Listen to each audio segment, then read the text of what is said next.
Good morning. This is May 29th, Sunday. I want to do a little recap for those of you who might be just tuning in and haven't seen a lot of the videos on Indigo. This is Indigo. He's a 14-year-old stallion Mustang from Utah. And he came to me from a rescue. Okay, so he is on his third strike you're out deal with the BLM, which means basically he's been adopted 3 times and then returned. So that means he can't go back to the BLM. He has to find a good home. He's at a rescue now. I'm not sure if the rescue is going to be keeping him or if they're going to be adopting him out. But either way, he came to me to be halter broke.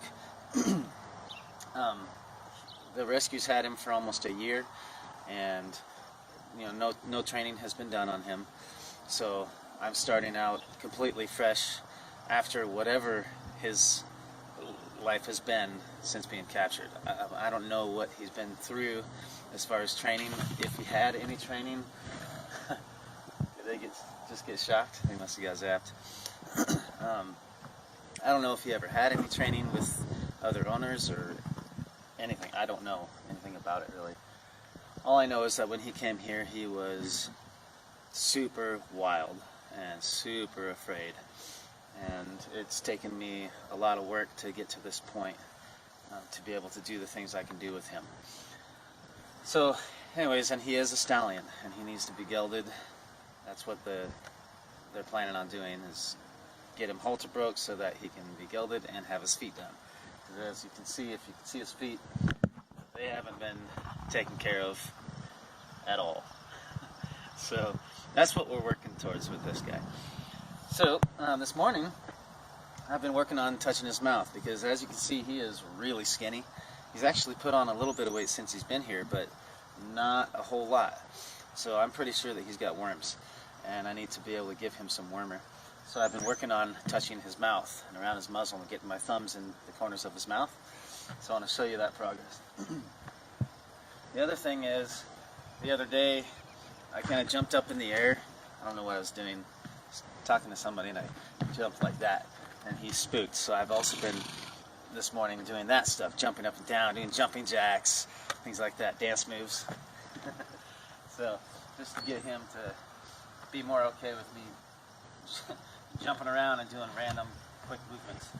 So this is where I'm at. I can now touch all over his sides of his mouth, and I can lift up his lips, see? There. And I can get my thumbs in the sides of the corners of his mouth, like this. So this is the first step for him allowing me to put something in his mouth there. You can see how he just opened his mouth for me too. So that's what we're going for, is to be able to stick something in there and have him open his mouth so we can get that wormer in there. Once we get that wormer in there and that processes and those worms get out of him, he's going to put on weight a lot faster. So this is a big step for him and his health that I'm doing now.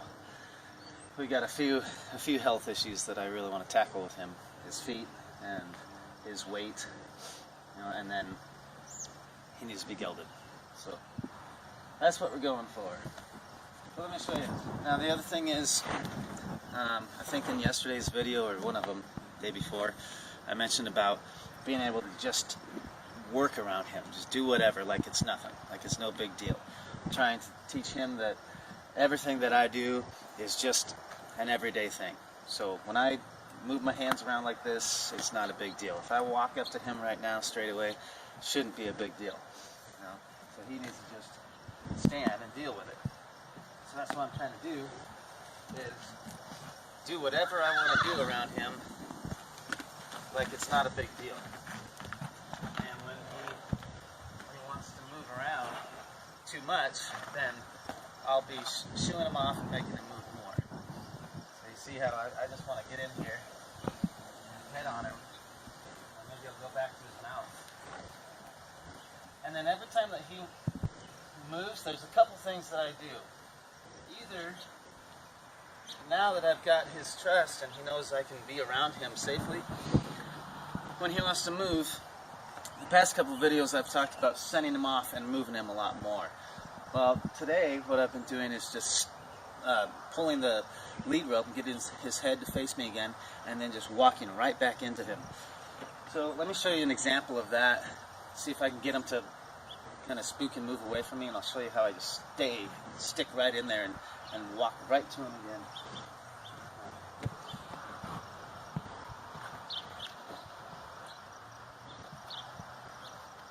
So the idea would be, if I were to spook him somehow over here, or maybe over here, and he moves,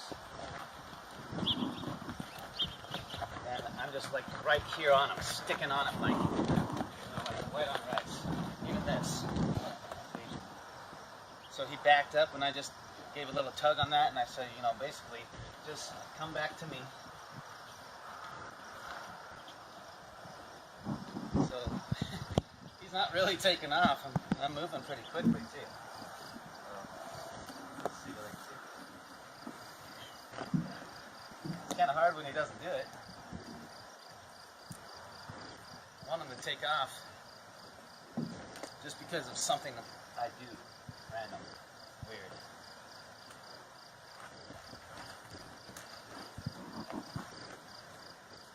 But, see, he's getting really good at it. So he's actually standing pretty solid. Alright, good guy.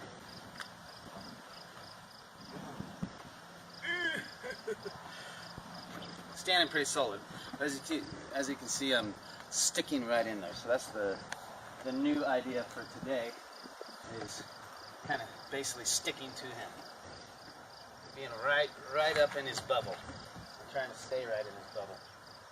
So, and when he gets uncomfortable with it, backs off or moves, I'm just like right here. So there we go. My foot kind of dragged in the dirt, and that scared him. You see how I just stuck, just sticking right in here like glue.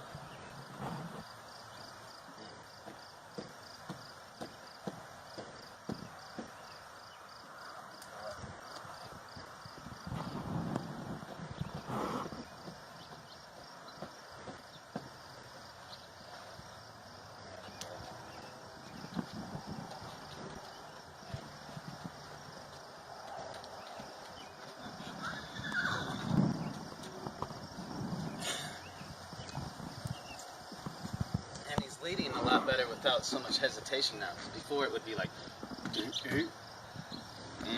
would take a step, and then hesitate, and take a step. Now he's just following. So that's what we're practicing today. Get my fingers in his face and stick to him like glue.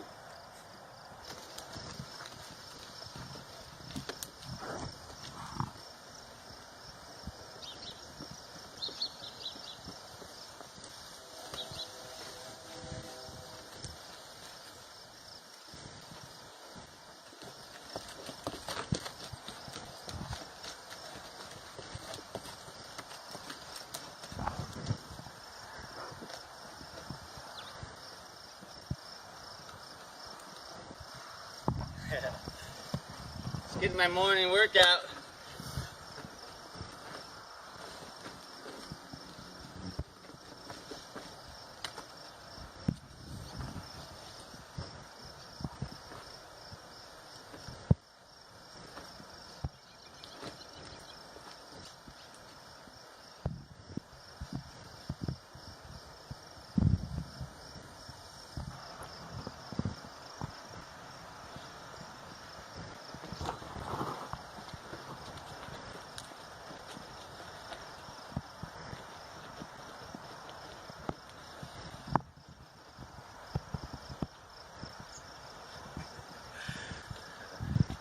He's getting pretty good at it.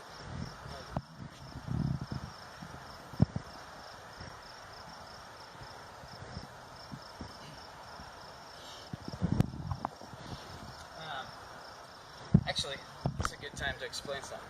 I had a question yesterday from somebody online watching the Indigo videos, and they asked, why is it that I always approach him straight on? Great question. I don't recommend people approach horses straight on, but the reason I do for him is because he was so scared and skittish that anything from the side if I was just even off like this and approached him from the side, he viewed that as pressure from that side and was more likely to take off. So coming straight onto him, he was more comfortable with just standing still. And he's gotten used to that, and that's what he likes. And I read their energy and their body language and position myself accordingly. Now you see me doing a whole bunch of other random stuff, but in the beginning I was only approaching him from straight on. The second reason for that is because I taught him to always face me. So when he takes off and runs, I get that lead rope and I bring his face back to me again. So he's got in his mind that he needs to be facing me all the time. And one of the first things I teach him when I get the rope on him is to yield the hindquarters around. So if I start walking around this way or that way, then he is to just face me. Like this. Okay? So because he learned to face me like that was another reason that approaching him straight on felt normal to him. But you wouldn't approach a horse straight on that you don't know or don't know anything about. So that was a really good question. And I thought I could explain that and show you pretty well right here. So if I go straight on to him, I know that he's comfortable with that, I'm comfortable with it. But now that I've done a lot of different stuff, I can approach him off to the side, like that at an angle. I come at him from over here, right? But you can see that he automatically wants to face up to me anyways. So, but I am offset now, so I'm not directly head on to him. Still coming from the front, but it's offset a little bit. I don't think I'd be able to approach him from over there because he's already been taught to always face me and look at me. Might be able to, I can try it.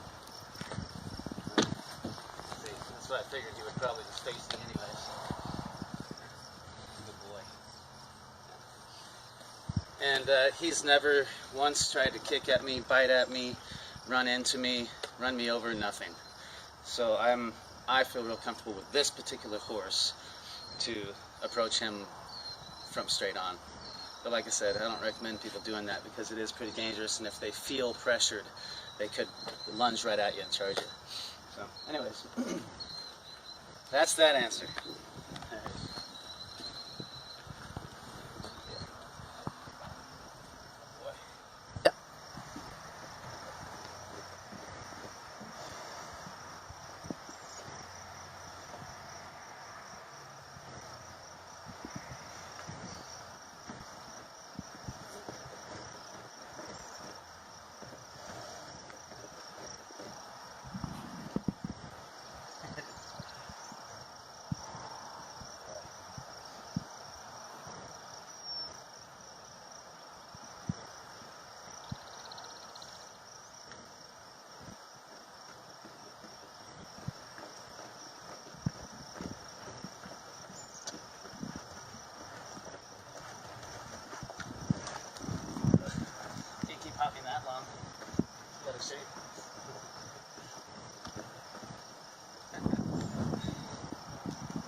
There's a good one. Found something.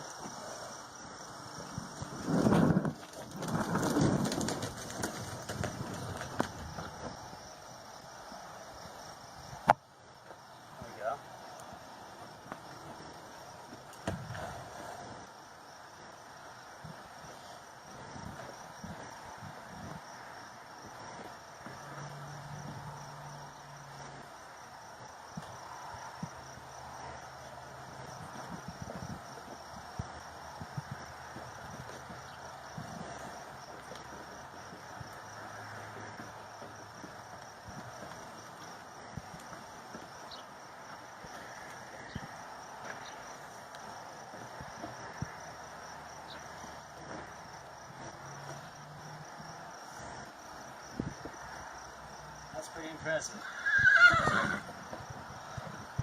Pretty darn good. Let's go back to his mouth.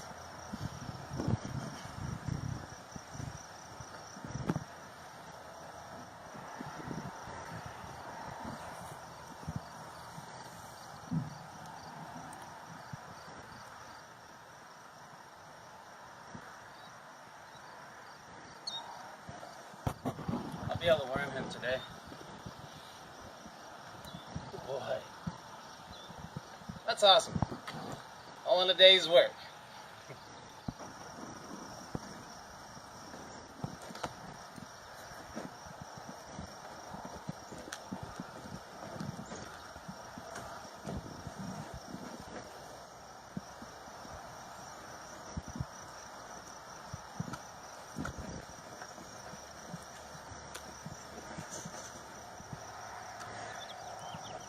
I got him a little bit.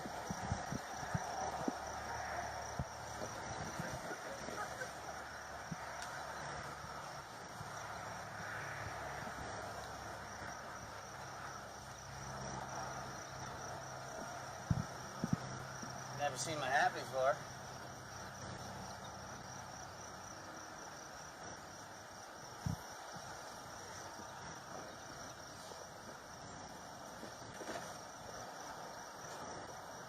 I get lower, I look more like a predator.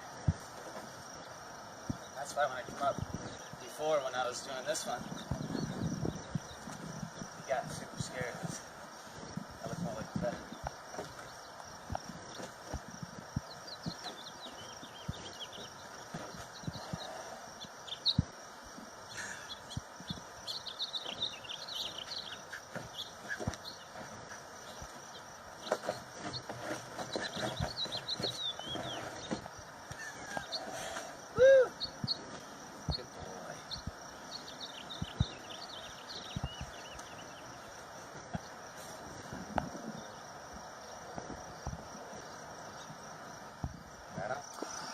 Okay, so I got a worming tube here. This is empty because I already used it on a different horse. I thought I had another one, but I don't. I gotta go down and get some more.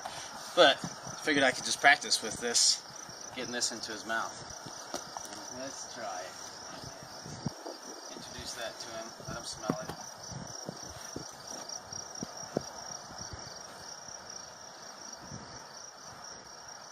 Touch it.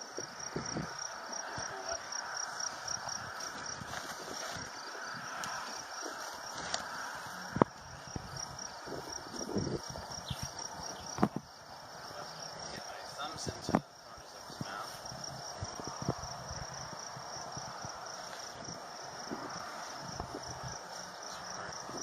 This.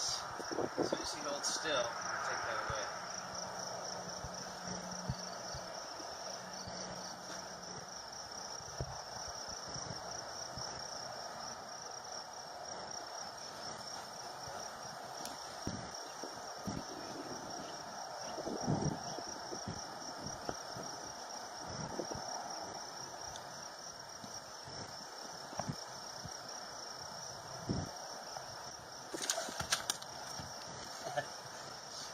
Doesn't like it touching me yet. So get that on his face first. Okay. Hold still. That touching him. Then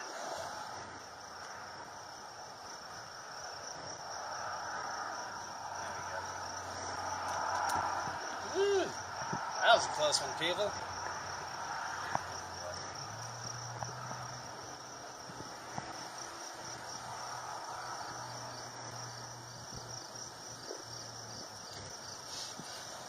And that's why you stand off to a 45 when you're doing this, or something that's weird to him. This is on that side, so I'm not directly head on to him. But the pressure's on that side, so I'm standing a little bit off to this side.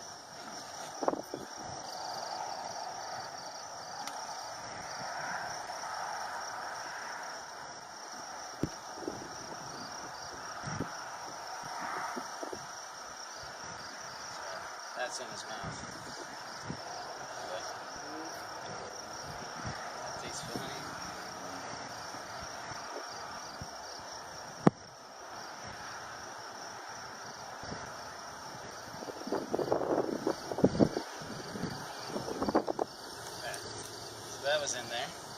He actually opened his mouth. Yeah, that's a boy.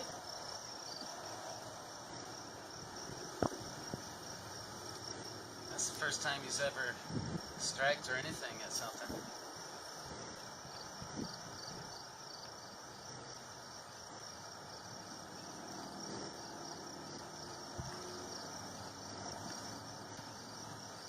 So as soon as he opens his mouth, that's when I'm taking this away.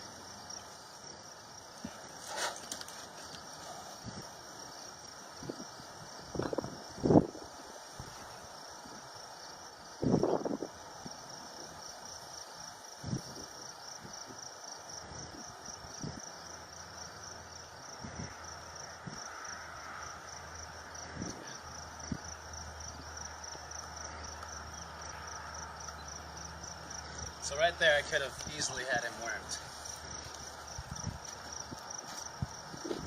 So here's another trick. Pause that. Alright, so here's another trick that I use to teach them. So I've got this full of water right now, so I can actually squirt something in his mouth. So he'll actually feel something go into his mouth.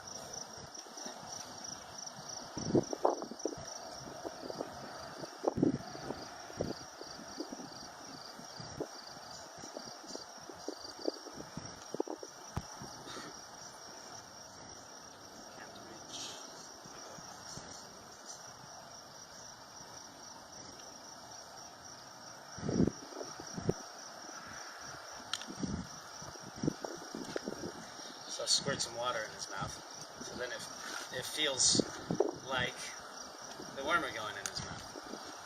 Do that a couple of times.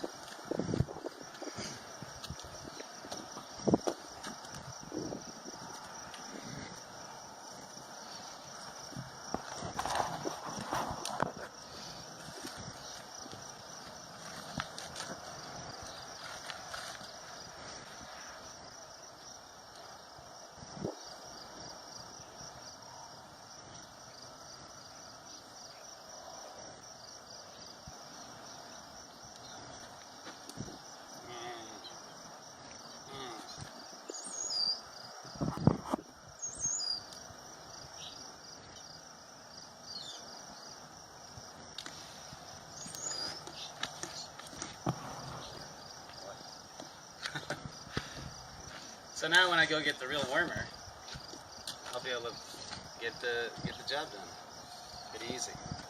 Yeah, good boy. Yeah, no.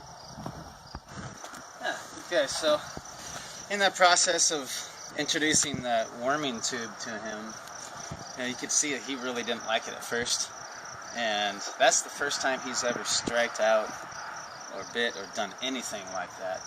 And it makes sense because something that foreign to him coming at his mouth, kind of upsets him and frustrates him. So, he wasn't striking at me, he was striking, at the white thing, trying to say, hey, get that stupid thing away from me. But in the end, he trusts me enough and we get the job done. He's doing excellent. Today was a lot of progress with a lot of different things. So, we'll see you next time.